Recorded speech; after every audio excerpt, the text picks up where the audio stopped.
Friends, आज मैं आपको चाल के बारे में बताने जा रहा हूँ। चाल यानी स्पीड। मैं हर्षित झा, आपका अपने यूट्यूब चैनल हर्षित झा ऑफिशियल में आपको स्वागत करता हूँ। जैसा कि मैंने आपको पिछले वीडियो में बता दिया था, गति के बारे में, गति के प्रकार के बारे में, दूरी, विस्थापन, सभी चीज़ों के बारे में बता दिया था। और आज हम क्या है, चाल के बारे में करेंगे। तो आओ चाल के बारे में थोड़ा पढ़ते हैं कि चाल होती क्या चीज़ है। ठीक है, चाल मीन्स क्या है? स्पीड। चाल को इंग्लिश में कहते हैं स्पीड, यानी कि कोई वस्तु है। ठीक है, यानी कि मेरे को ही ले लो एग्जांपल में, मैं यहाँ खड़ा हूँ। ठीक, अब मैं यहाँ से यहाँ तक चल के जाता हूँ। ठीक, फिर यहाँ से यहाँ तक चल के आ रहा हूँ। तो चाल शब्द जो है कहाँ से बनता है, एक तरीके से इसको समझें तो देखो, चलना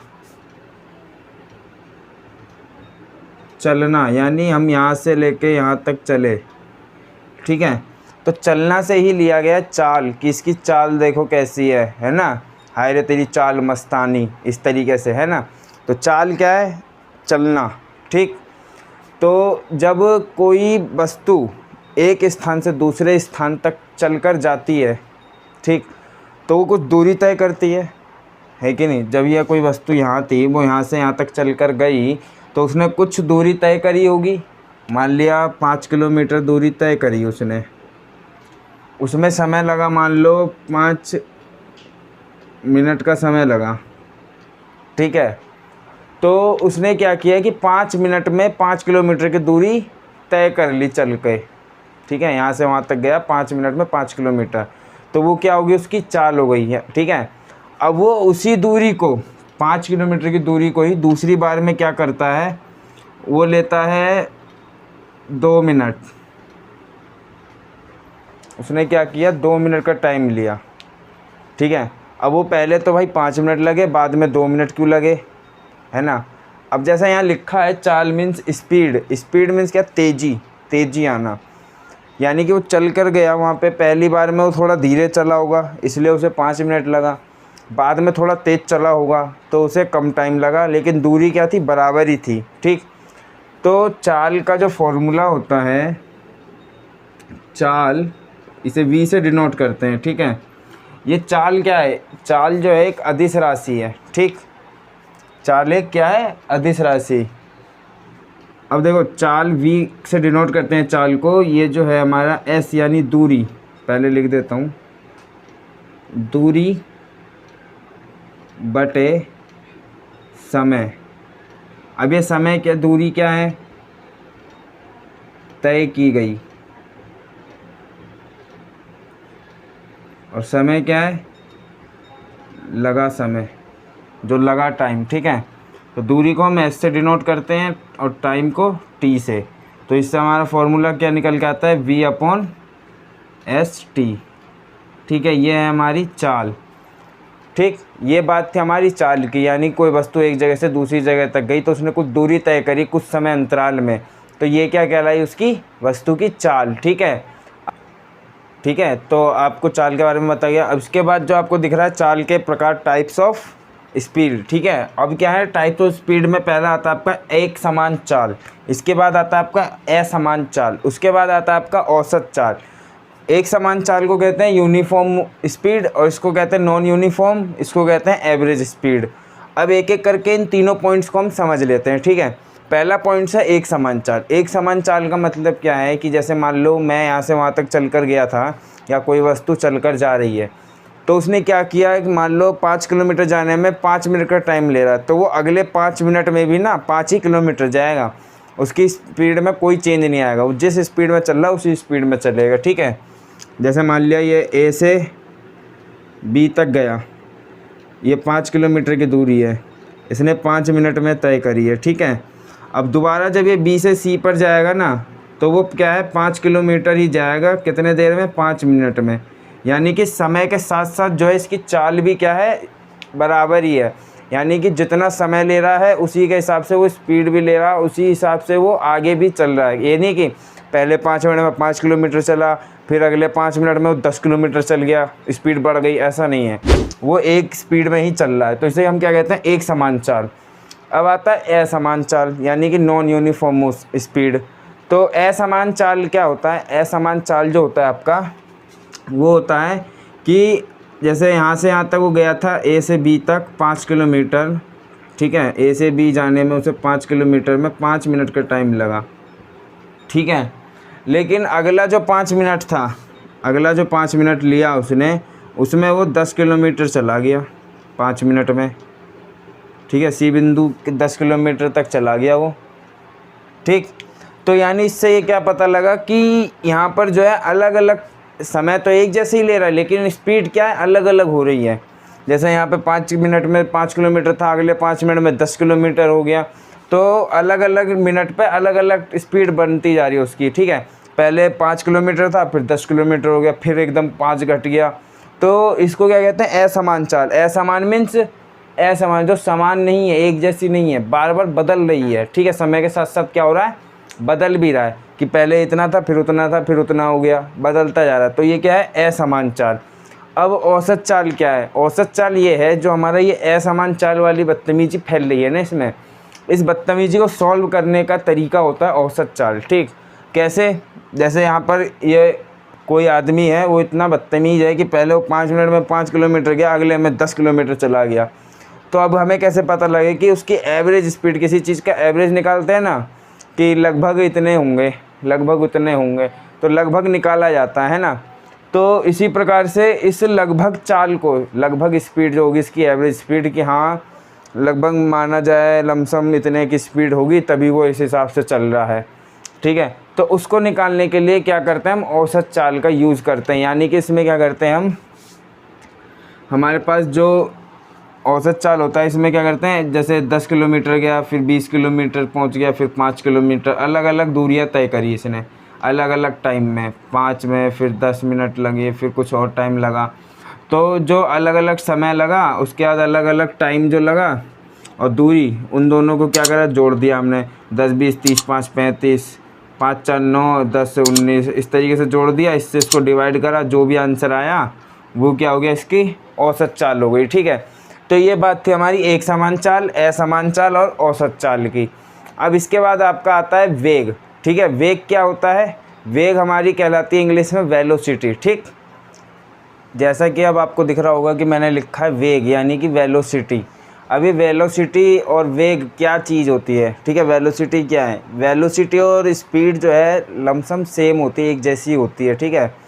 अब जैसे मान लिया चाल था हमारा, चाल में क्या था, कोई वस्तु ने दूरी तय करी थी किसी समय में, तो उसे हमने क्या कहा था, चाल कहा था, उसकी वस्तु की स्पीड कही थी। तो वेलोसिटी भी वही है। जैसे मान लिया ये आपका घर है, ठीक है, ये आपका घर है और ये आपका स्कूल है, ठीक है, ये आपका क्या है, स्कूल है।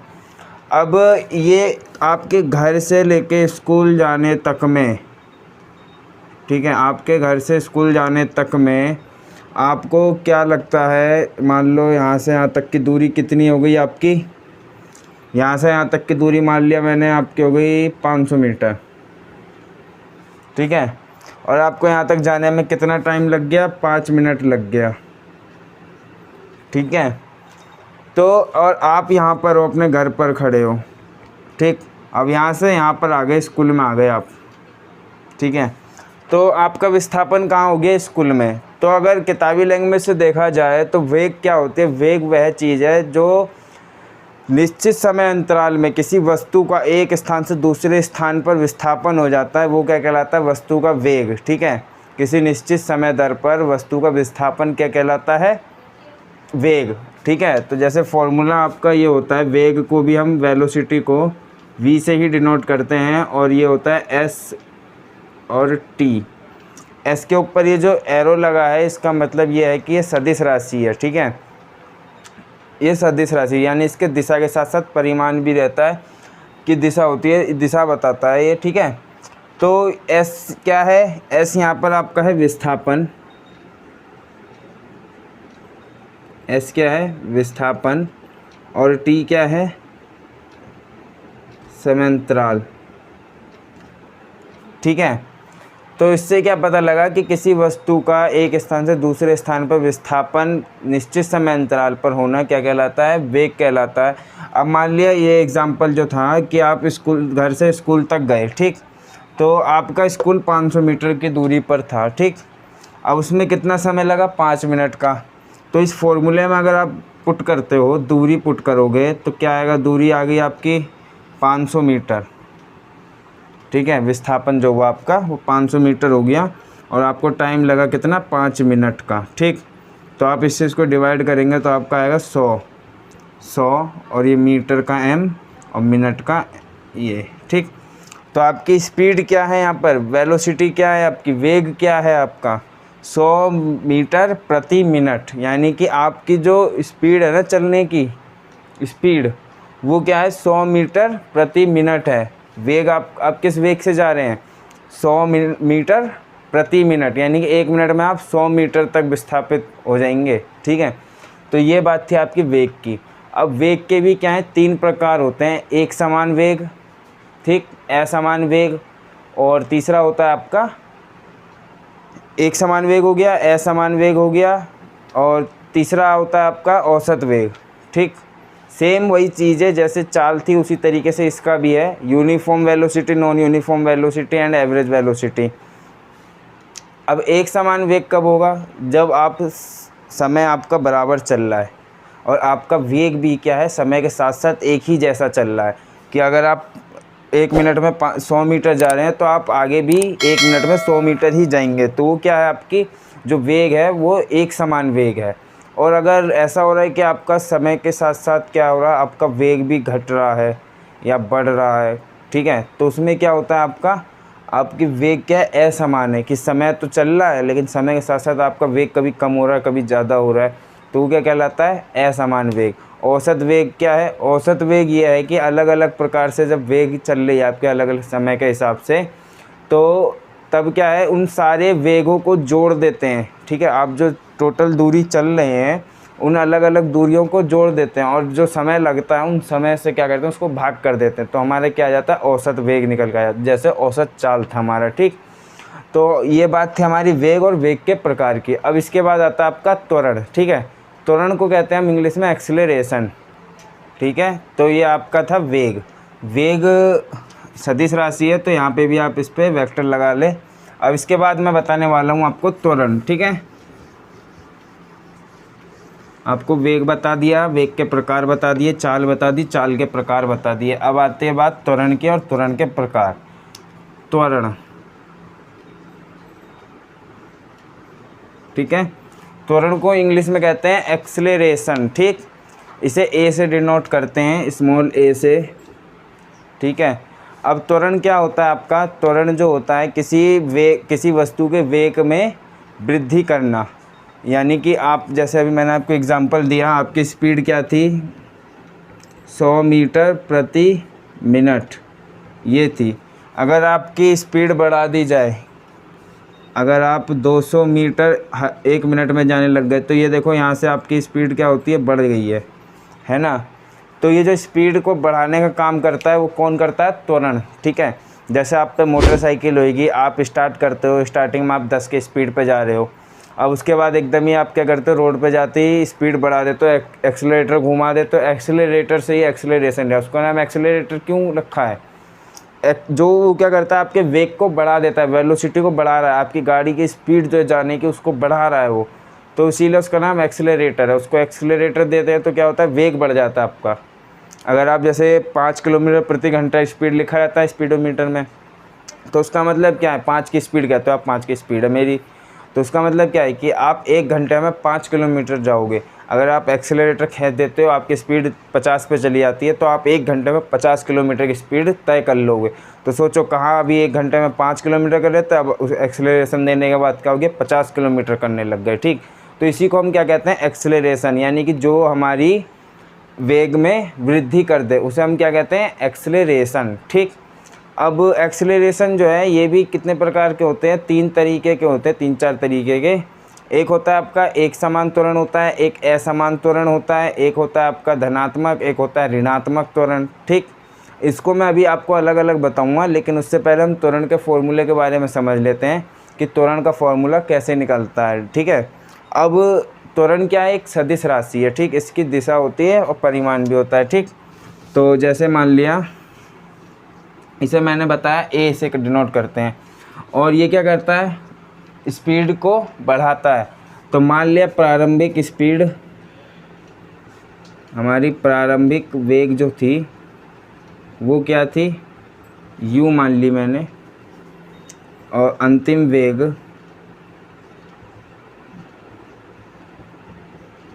v। ऐसे करते हैं आगे, अभी जो फॉर्मूला आएंगे ना गति के नियम, 3 नियम, उसमें ऐसे मानते हैं। लेकिन यहाँ पर अगर आप चाहो तो ऐसे भी मान सकते हो, v वेग की बात हो रही है तो v लिख सकते हो। तो प्रारंभिक वेग को मैं v1 मान लेता हूँ, अंतिम वेग को v2 मान लेता हूँ, ठीक है। और इसमें कुछ समय भी लगेगा, है कि नहीं, समय भी लगेगा, समय अंतराल भी लगेगा। तो उसे हम क्या कहते हैं, t2 माइनस t1 से डिनोट करते हैं। जैसे मान लिया समय अंतराल, इसमें टाइम लगा हमारा कितना, t1, इसमें टाइम कितना लगा हमारा, t2, ठीक है। तो यहाँ से एक्सेलरेशन यानी त्वरण कैसे निकलेगा, त्वरण क्या होता है, वेग परिवर्तन की दर अपॉन समय अंतराल, ठीक है। तो वेग परिवर्तन की दर क्या है, पहले v1 थी, ठीक, बाद में v2 हो गई। तो हम यहाँ पर क्या करेंगे, ऐसे लिखेंगे इसको, v2 माइनस v1, बड़ा पहले छोटा बाद में। अब समय भी ऐसे लिखेंगे, t2 माइनस t1। तो ये हमारा क्या निकल के आता है, वेग का सूत्र, ठीक है। इसे आप इस तरीके से भी लिख सकते हो, a बराबर v माइनस u, ठीक है, अपॉन समय, आपको पता ही है, ठीक। ये बात थी आपकी त्वरण की। आप इसे नोट करना चाहते हैं तो नोट भी कर सकते हैं, ठीक है। तो ये आपका था त्वरण। इसको आप एक तरीके से और लिख सकते हैं, delta v upon delta t भी लिख सकते हैं, ठीक है। डेल्टा उसको डिनोट करता है जहाँ पर परिवर्तन होता है किसी चीज़ का, ठीक है। अब इसके बाद मैं इसके प्रकार बता देता हूँ कि एक समान त्वरण क्या होता है। एक समान त्वरण ये है कि अगर समय एक जैसा ही चल रहा है और आपकी स्पीड भी उसी के साथ साथ बढ़ रही है, ठीक है, तो उसे हम क्या कहते हैं, एक समान त्वरण।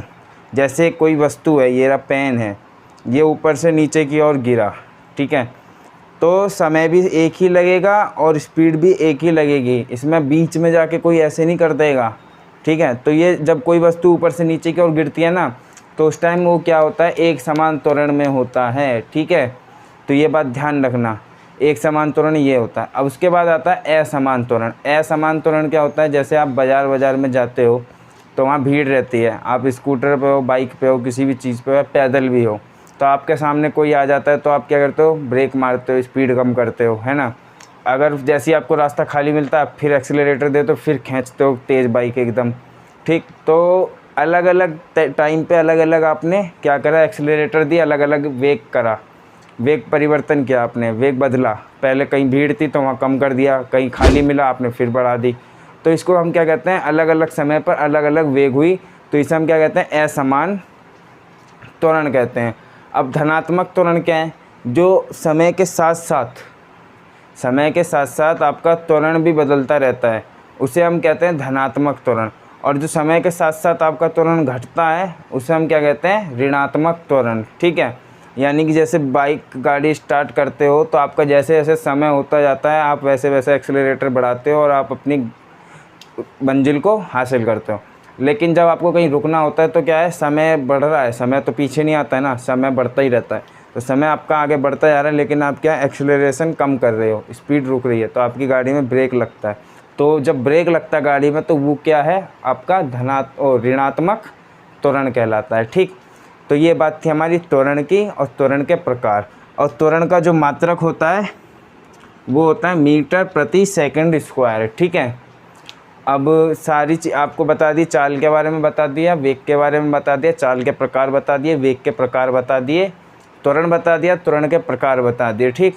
अब अगली वीडियो में मैं आपको गति के 3 नियम जो है उसके बारे में बताऊंगा और उसकी डेरिवेशन भी करके दिखाऊंगा तीनों की, ठीक। तो आज के लिए वीडियो में बस इतना ही, मिलते हैं अगली वीडियो में, तब तक के लिए नमस्कार, धन्यवाद। और अगर आपको वीडियो अच्छी लगी हो तो आप वीडियो को लाइक करें, शेयर करें, कमेंट करें, और अगर आप हमारे चैनल पर नए हैं तो चैनल को सब्सक्राइब करना ना भूलें और बेल आइकन को दबाना भी ना भूलें, जिससे कि आपको हमारी वीडियो की नोटिफिकेशन सबसे पहले आएगी। ठीक है, तो टाटा। और हाँ, आप एक और बात, आपके स्क्रीन पर 2 वीडियो दिखाई दे रही होंगी, उन दोनों में से कोई एक वीडियो को सिलेक्ट करें और देखें।